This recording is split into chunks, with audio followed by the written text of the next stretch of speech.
Louisiana Beer Review Special Edition, Sapporo Premium Beer Revisited. Now, the last time I did a solo review of this beer was in 2014.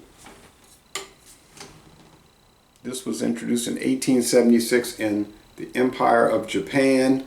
It is brewed all around the world today, depending on how they want to distribute it. This bottle was sent to me by Dr. Dave in Ohio. Thank you, Dr. Dave. But we can get this here, so...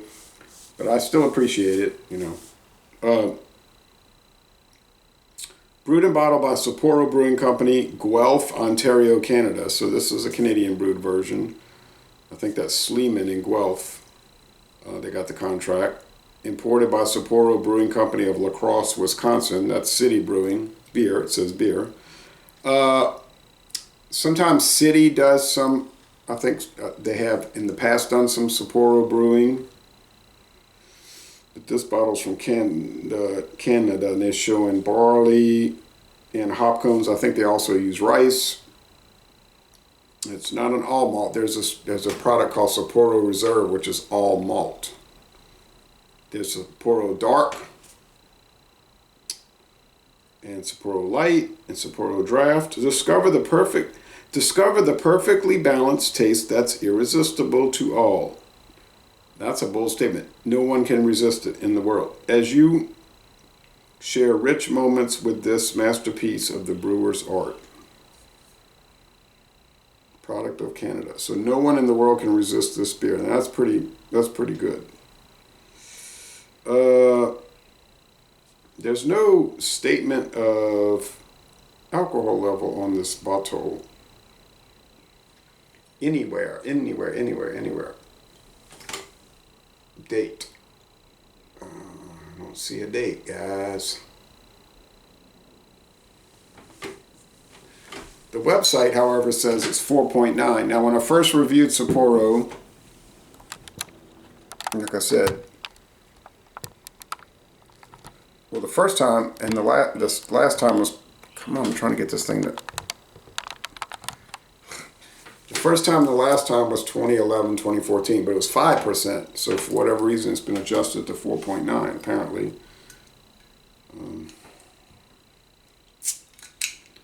Guess they upped the water level a little bit. Don't know why they keep dropping these beers ABV, but it probably something to do with taxes.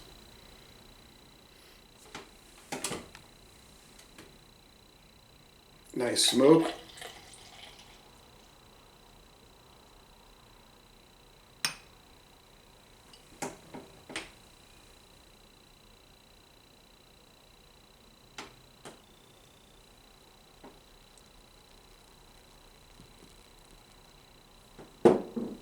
Medium white head and a very clear, well, a mostly clear golden appearance. Now, under that direct light, I'm seeing a lot of sediment floating around in there, roiling around in there, suspended white sediment all throughout. So it's not as filtered as you may have first believed. But I don't see a date, guys. I don't understand why these companies find it. Oh, well, here's a code. I'm not going to try to figure that out. That is like a VIN, a vehicle identification number.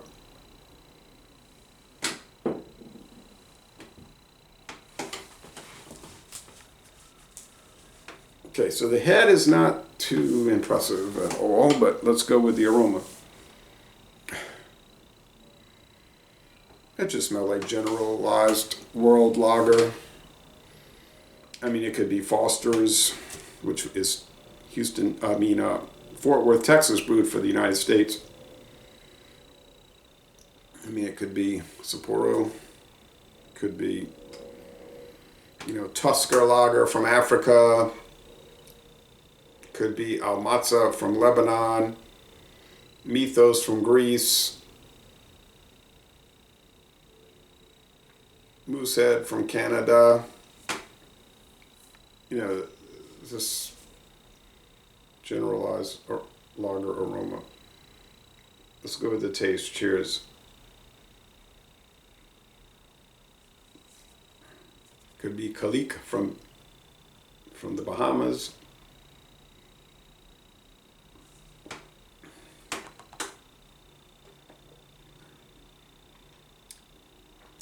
Dry, not sweet.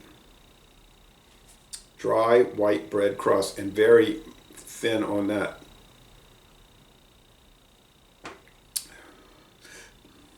There is some sweetness though on the undertaste, not the overtaste. The aftertaste is kind of malty sweet, maybe adjunct sweet too. Like I say, I don't know if they're using corn or rice. They don't really go into they don't go into any detail on the website about that part of it.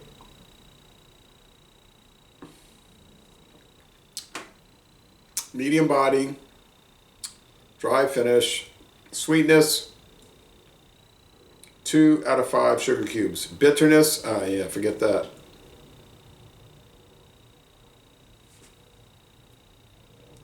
One out of 5 hop cones. Ooh, it's very carbonated though. It's prickly carbonation or burpified carbonation, crisp finish. But yeah, so is it a standout? Like they're saying irresistible, no one on earth can resist this beer? I mean, come on now. I'm pretty sure people could resist this beer. Does it taste the same? Brewed in Canada, Vietnam, Japan, wherever. United States.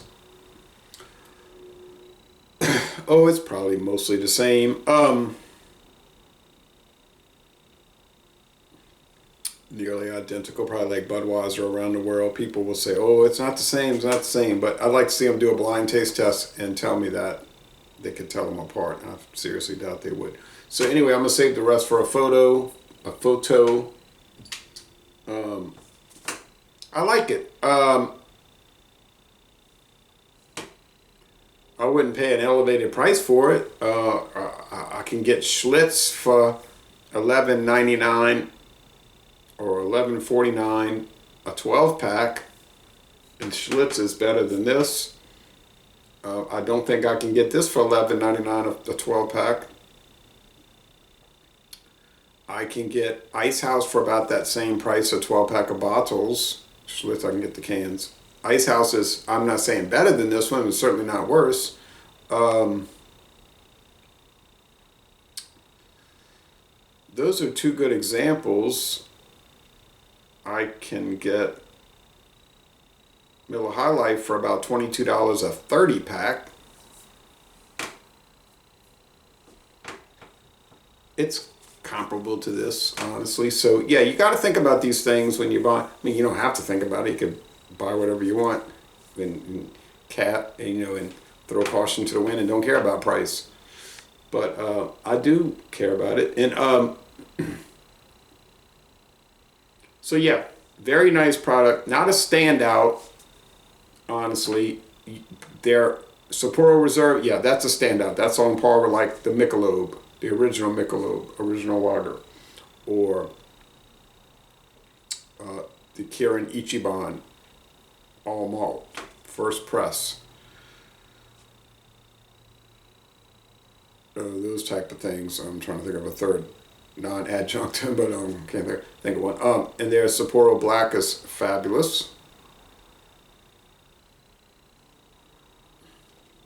which I can't find either one of those anymore. The Reserve or the Black, which is disgusting.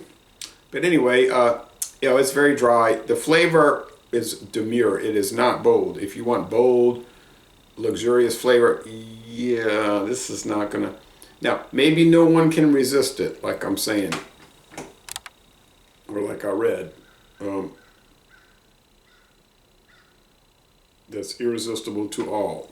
To all. They didn't say too many beer drinkers. They said to all people on the planet. But yeah, I like it. I'm gonna go with a B plus, 98. 98. Oh, they don't make a Sapporo beer, so 98.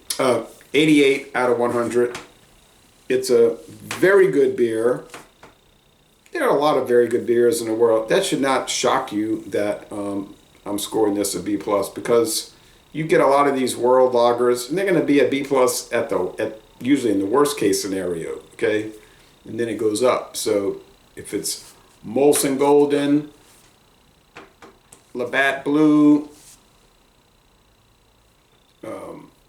Barina from Honduras, one of those South American lagers. I never had Skull. Like I said, Tusker from Kenya, Carling Black Label from North America and South Africa. They're gonna all be really good. They're gonna all be good. Yeah, they're gonna be at least very good and up into excellent. So that's it. So Lazy Le Bon Tourmalet, and I'm going to end this review by saying y'all go to Guelph, Ontario, and tour whatever brewery is there. And I think it's Sleeman.